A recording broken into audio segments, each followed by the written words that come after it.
Oh my god, guys. I just finished watching AEW Dynasty, and Swerve Strickland is the new AEW World Heavyweight Champion, the first black World Heavyweight Champion, African American World Heavyweight Champion. Oh my god. I gotta say, I was a little bit surprised by this. Um, Even though I did think that Swerve was going to win the belt, I thought maybe they would wait to Double or Nothing to do it. And I also just felt like Joe, would have a much longer reign than he did. I mean, Joe won the title at the end of World's End, so Joe was only champ for a little bit under maybe 90, 100 some days, because he won it at like the very uh, end of 20 of last year. It was like these World's End took place on that Saturday, December 30th. So it was like the last 2 days or so of the year, and you know, a solid main event. Um, After all the matches that took place in the night, you knew it wasn't going to be like to kill mode because the show had already ran long enough. But it took, you know, two stomps. The first one Joe kicked out of. He worked on Joe's. He actually at one point in the match snapped Joe's arm. Joe had him in the Kakita clutch, and it looked like he was gonna pass out. He managed to get his foot on the rope. He actually hit the muscle buster on Swerve, which Swerve kicked out of. He pulled the mat outside of the ring and caught Swerve. Swerve tried to take Joe out, and Joe caught him for power slam into the mat on the apron. So it was a pretty back and forth main event as you would expect. Um, and with the time, I figured it wasn't going to be too long because it was already like about when the main event started. It was already like 11:40 something at that point. Um, but man, this is a big moment for him. He's definitely come a long way. Part of me, part of me again is a little bit surprised only because Joe, he's had a really good reign and he hasn't been champ for that long. And as aside from the interim thing they were doing when Punk got injured, back in 2022, and you had the different champs at that period. A lot of the world champs have, even take MJF for example, have had pretty long reigns. Um, but this was different, and Swerve, you got to give it to him, man. I mean, he's definitely worked his butt off since coming to the company. To think that him and Keith Lee were a tag team. They won the tag belts back in 2022, um, and he started off as a face. When they teamed together, won the tag belts. I think they beat the Young Bucks for it, and then they lost them at Grand Slam to to oh man, can't even think of their name right now. The Acclaimed, and that was pretty much when he turned heel because the crowd kind of turned against him in their match at All Out, and they retained in that match, but they lost the belts at Grand Slam, and then he started the whole thing with Keith, and that was like really when Swerve started to really you know get out there because at that point he had his thing with Keith. Um, they were supposed to have their blow off match. They never got to have it, and then long, and then he had a thing with Derby Allen and them where he got put in a coffin, and then he started his feud with Adam Page, which is what really got him under the map, beating him at Wrestle Kingdom and at Full Gear. Wait a minute, no, was it Full Gear? I know he beat him twice. Um, yeah, and they had the Texas Death Match. And then, when he beat Dustin Rhodes at World's End, which was supposed to be Keith Lee, uh, you know, that's when he said, he was tired, ready to go for the world title. And, I mean, it's definitely been quite the step up for him the last couple of months. Even during the Continental Classic, you know, he only lost the one match with Moxley, but he actually beat Jay White in that Continental Classic. He had some stellar matches in that as well. So I mean, Swerve has definitely come a long way. To think, he was a heel at that point, and then it was basically a double turn with him and Heyman doing their feud with each other. And so, Heyman was the one who tapped out at Revolution. So they've been building this thing with him and Joe leading up to Dynasty. And we get a new world champ. Gotta give it to him. He's definitely it'll be interesting to see, you know, I do think they'll probably do another match at Double or Nothing or so. It'd be interesting to see, how long, he remains the world champ. But he's definitely worked man at it, man. Especially these last couple of months, he's been on a whole nother level, and just a huge moment for him. We had a total of two new champs on the main show. Well, actually three, because of the tag belts being vacant. Jack Perry made his return, as I think most people expected. The scapegoat, as they're calling him now. With the whole all-in incident to help the Young Bucks defeat the FTR in the ladder match. Um, Solid ladder match, although there was a lot of scary bumps in that match, particularly with Matt Jackson. There was a point where Cash Wheeler dived on him, and his head kind of hit the apron as he fell on the table. Then was another point where Dax hit like a power driver on him, but because he landed on his leg, he didn't like hit the ground. So it was some pretty. It got to the point where the crowd started chanting, "Please be careful." So it was some pretty nasty bumps in the match.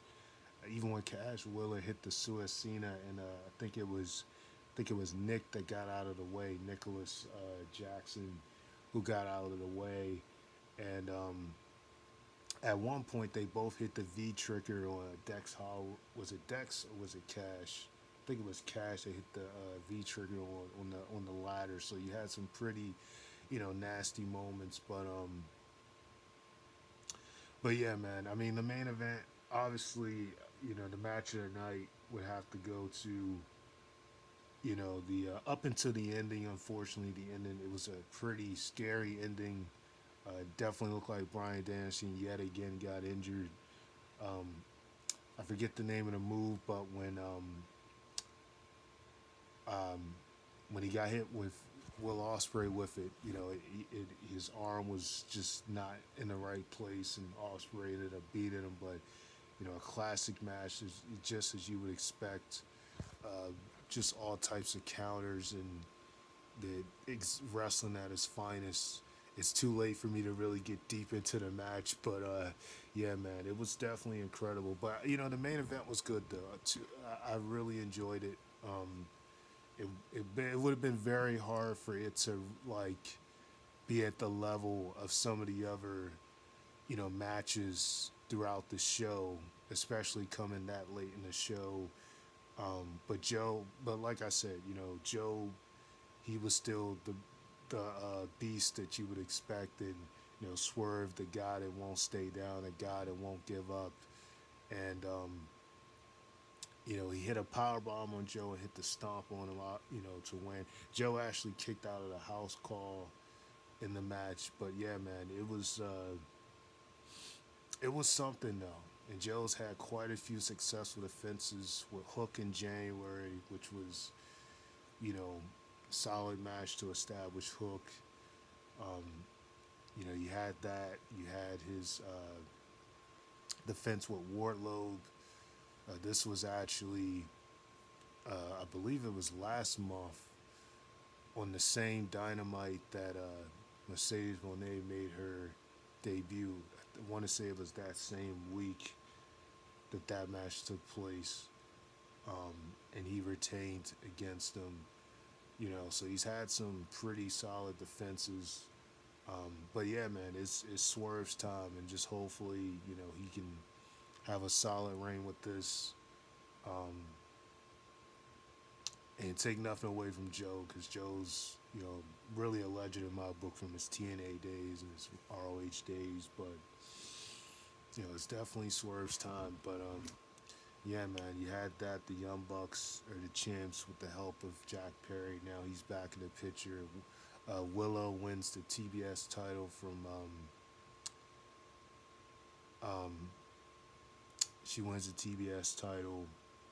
I think we all expected that to happen, especially with her and Mercedes going at it again.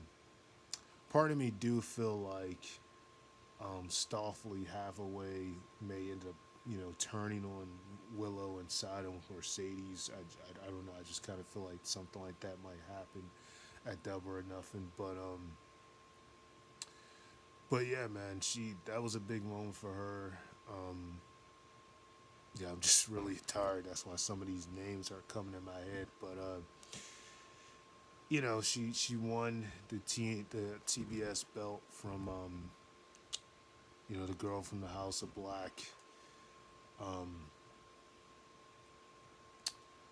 you know, and it was a big moment. It really was, especially because she's had a pretty solid reign. Only 21 years old. She won it at a full gear. Um, but Willow, as you would expect, she got the moment here. I mean, the House of Black, they won their match with Edge and Eddie Kingston and Mark Briscoe, which was a really good six-man tag. I mean, it was off the charts. They opened with a bang with Okada and Pac. It was a great way to open the main show.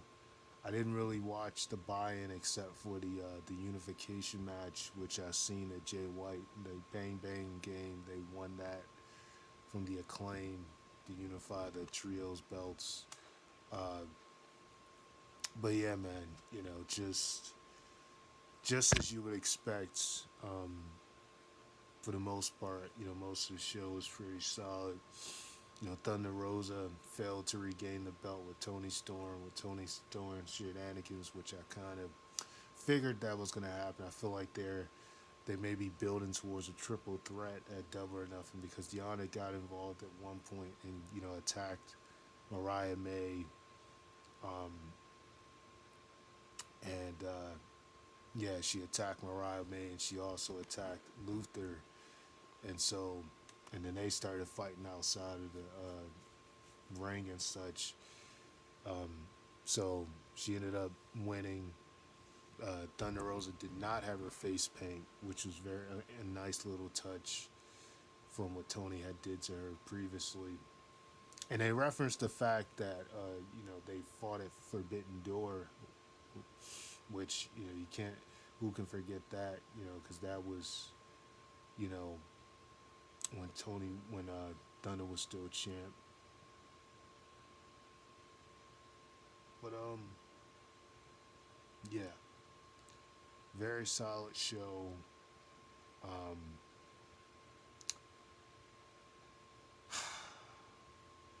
I'm still trying to get this name in my head. I feel so bad because I know it, but it's just not coming to me right now. But anyway, yeah, man, solid show. I'll just say the Daniel match with Ospreay, as great as it was, it's just the ending was very scary. It was a very scary ending. That's the only thing about that. The ending was pretty frightening with his arm. So hopefully he's, okay. But at least in the early stages, it felt like the matches, like they pretty much Julia Hart. Okay, Julia Hart. I cannot forget that name. I don't know what's going on with me tonight, but yeah, she had a solid reign. 21 years old. she's definitely going to be the future of the company for sure. This is just a taste, her winning that belt once. I could see her winning it again at some point. Um, she's definitely going to be the piece, and you know, War, Willow was going to celebrate, but she got interrupted by Mercedes, who stared her down. Also, Roderick Strong, defeated Kyle O'Reilly, and then Adam Cole came out. He's finally cleared, which is great because this man, kind of similar to Brian Danielson, except in his case, it's not just like broken bone after broken bone, but it's just like, he had that concussion that took him out for a long time, and then he came back and got hurt again at Grand Slam when he jumped off the apron trying to, save MJF in his match with Samoa Joe last year. And so now he's cleared. So hopefully he can stay cleared, stay healthy, and we can get the ball going with this group. But it definitely looks like, Warlow was about to get the needle and be kicked out. He did get involved in a match with Roger Strong and Kyle O'Reilly, but he didn't do much. And Roderick managed to retain against Kyle O'Reilly. So you also had that match, which was a really, really good match between the two guys. So you definitely had a lot of stuff going on in the show.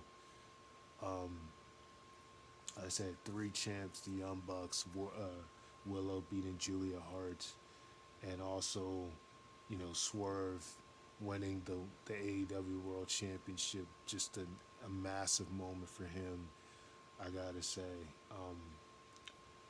I really thought, they would hold it maybe to Double or Nothing, but again, huge moment for him.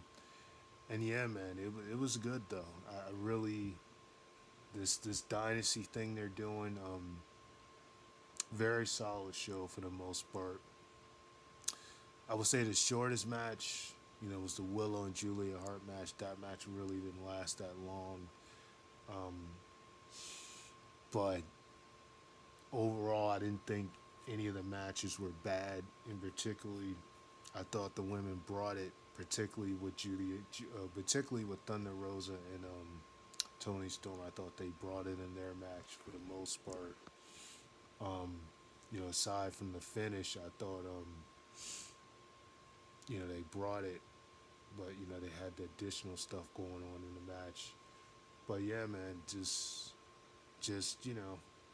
really good, man. Just a really, really good match. And I don't know why, but part of me felt like Hangman was gonna get involved in this thing in the main event and like cause Swerve to lose again. Like, I don't know why, but apparently Heyman is taking some time off, um, with some family personal issues or whatever, personal things with the family or whatever. But I thought he was gonna maybe get involved and cause Swerve to lose again, and then it just would have led to like Double or Nothing or something. But nah, it was just complete, clean, no interference, no nothing, which was perfect, because you had seen that early in the night. Some of the matches, there was the ones that didn't have stipulations. Well, it was Wardlow interfering with Roderick and Kyle O'Reilly. There's just a lot of that already going on, so you didn't really need to see it again. But yeah, it was good though. So that's pretty much it, guys. I mainly just wanted to talk about Swerve winning the big one because it was a huge moment for him. But sign off, Raymaster Flex. Um, yeah, man. Talked about TNA last night with Rebellion, which hope you guys can check that out because I watched that as well. Was amazed by the returns from that, and now watched Dynasty tonight. So 2 pay-per-views back to back. I don't post TNA as much because their shows are not currently there on the on the Plus Impact Plus, which I don't have, and but I do keep up with it on YouTube. But in addition to that, I post AEW, obviously, WWE, but I just wanted to mention that for the most part. Sign off here. It's a Flex. Like, comment, subscribe, and I'll talk to you guys another. It is Swerve's house. Peace.